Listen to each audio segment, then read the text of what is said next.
Hey guys, it's Gator. This is a battle against Dragon Master from the Pokemon Wi-Fi chat. I don't know his YouTube link. If I ever find it out, I will, but that's not really the point. Because this battle is particularly interessante because it really brought up something in my head that I don't think about too often. And I really do need to think about it because it does matter when I lose to bullshit. And when I mean bullshit, I mean over-predicting and specifically over-predicting. For example, he has JP on lead. I'm thinking maybe especially defensive taunt, toxic spikes. He's faster than me, which means he runs speed EVs first of all, and he's focus sash. Like, what? I can't. How am I supposed to know that? Like, most good battlers can name a couple sets off a Smogon off the top of their head, like Bronzong, Stealth Rock, Gyro Ball, Hidden Power Ice, Earthquake. Jirachi can be especially defensive. It could be Calm Mind Water Pulse. Latios usually runs max HP, max speed, and Calm Mind variants and all this crap. Uniclus can be Trick Room, Calm Mind. You get the point. itzGator can have Choice Band or Swords Dance and be on the Balloon, Life Orb. All this random crap that people just memorize because they've seen it so many times. And when you get into a battle like this, and you see a Gallade and he uses Night Slash and crits you and kills you, you got a defense drop, everything's going wrong. I tried to burn it right here because, first of all, I didn't think it would be like a Scarf. I thought it'd be like a bulk up. And, you know, you usually want to burn physical attackers. That's like the main thing that goes in your head. Physical attacker, just burn it right now. But when you're thinking about your plays and stuff, when you're thinking, okay, I have this move. It's going to be super effective. It's going to work and destroy it. And then your opponent does some random crap like this and uses Super Fang on your Gliscor. You're thinking, should I even Earthquake? Is it worth Earthquaking? Is something bad going to happen if I do something like that? Because when you battle people and they're on ladder, you usually see the same shit over and over, and it's not that big of a deal. You can just tell what they're going to do because it's almost obvious, not all the time. You have to like scout out a set because, you know, Pokemon run multiple sets, obviously, and stuff like this. And like right here, I'm predicting an Ice Punch because it's Gallade. I'm assuming it's Scarf, so I'm gonna bring out Tyranitar just to scout out, just to double check if it's Scarf. If it's not, if it's like a bulk up or something, then I can switch out and try to burn it or something like that. So I bring out Tyranitar, and he goes for what? Drain Punch? No. No. That's his face. He's like, yeah, I just psyched him out. And he psyched me out with that. Like, at this point, I assume that he is a bad battler, and he is just making dumb moves. But if a good battler, a really good battler, tried something like this, and then just flipped it around mid-game, and just automatically started predicting your socks off, you would have no idea what to do because your predictions for the most part would probably be wrong and you get screwed.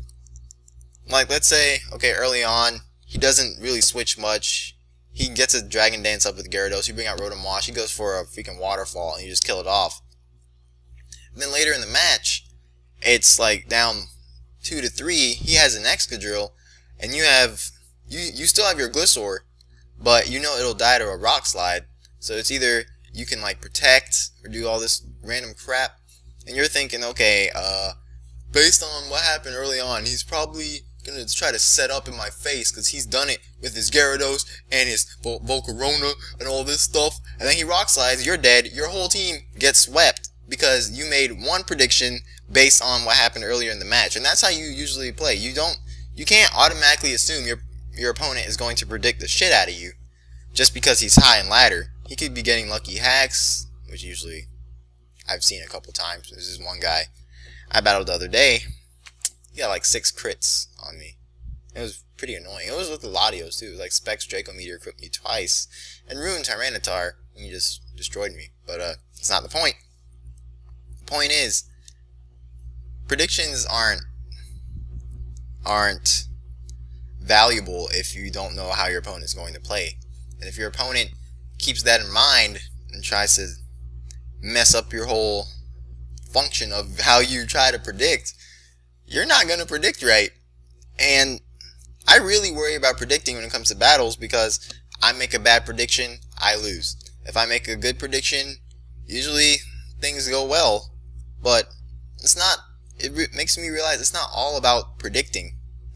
And I try to predict a lot. I try to go try hard and predict the shit out of people. Like, if I see a Skarmory, I'm not T-bolting that for shit. I'm ice beaming, predicting something else. And it usually doesn't work out for the most part, because I'm just assuming that the opponent would want to switch. I'm thinking, what would I do if I was in that situation, which is what I shouldn't be doing. What I should be doing is thinking, why would he want to switch? And if he would do it based on what happened earlier in the match, which goes back to someone like this, who actually runs Outrage, who's probably Choice Band Outrage Haxorus, but doesn't run other common sets like his Toxicroak Super Fang. Like, you don't know what to do. Based on earlier in the match, you think, okay, this Haxorus does not have Outrage, it's gonna have something stupid. Like, it might use Brick Break on me because he Drain Punched my Gliscor, he Brick Break my Gliscor with his Scizor for some reason. You're just thinking, okay, he's bad. But then he could just come in with one thing and down goes your whole team because you're underestimating him. And that's just something I thought about while I was battling this guy, because it was getting to me. Like, right here, I was worried, to be honest. I didn't know if he was actually going to Bullet Punch this time, which he doesn't. I don't know why. He's probably just, I don't know. It's either he's bad, he's trolling, or he's still trying to psych me out, even though it's a little too late to be trying to psych someone out. It's probably he's bad, but you get the point. Like, okay, it's 3-on-1 right now. If this was an Agiligros, I would have lost, because Latios would have died to an Ice Punch. This would have died to Meteor Mash or Earthquake or something. And my last Pokemon, I don't even remember my last Pokemon. Whatever it was, it would have died. That's what I know. Whatever it was, it would have died. So that just makes you think about why I should be making this move. And based on earlier information about this guy, is it right or wrong? But you can never 100% know what's going to happen. Yeah, Gengar would have died in Meteor Mash, but you would never 100% know what's going to happen. I'm just babbling on, but that's what I think, and it made me think about that when battling this guy. Thank you, Dragon Master. I think it's going to round out this battle, though, as I crit him with a Shadow Ball. Don't know if it mattered, it is Life Orb, and a 7X Mare will close out this battle. Make sure to like it, unless you didn't like my rambling or whatever. Dislike it. Go ahead. But itzGator, I'll see you guys next time.